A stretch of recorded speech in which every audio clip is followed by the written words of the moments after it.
Hi,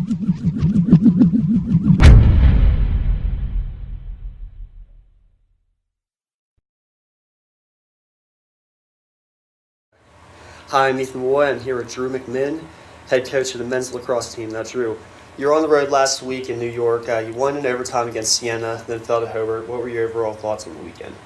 Well, with spring break, it was a 5-day trip for the team. So starting out with Siena, obviously had a slow start in the first half. We were down 6-2 at halftime, and then they also scored the first goal of the second half to make it a 7-2 deficit. But the biggest thing that we were pleased with that outing was just the adversity that the guys battled through there, and to come back from a deficit like that, and most of which was in the fourth quarter as well. We were certainly impressed with just the guys' ability to fight through that. So, then overtime, luckily, you never want those segments to be too long, and that ended just 14 seconds in, I believe. So, again, good outing there. Hobart, obviously, we were pretty disappointed. A couple things that stood out to us. Overall shot breakdown, we only ended up having 33 shots, which, we like to get the ball out of our sticks a little bit more than that. And then, the big thing that we've been talking about with the guys overall is just shooting percentage as well, which is really something that we've tried to focus on this week to improve upon. So. Okay. And you mentioned the comeback against Siena. It was a 5-goal comeback in the second half. Was there a particular play or instance that kind of sparked the momentum to make the comeback?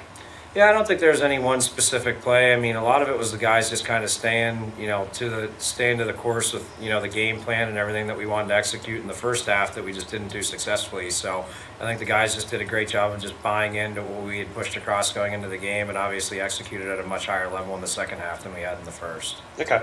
And James Ray, he had his first career hat trick in the game against Hobart. He's up to 9 goals this season after having only 3 last season. Can you talk about how he's kind of stepped up in his sophomore campaign?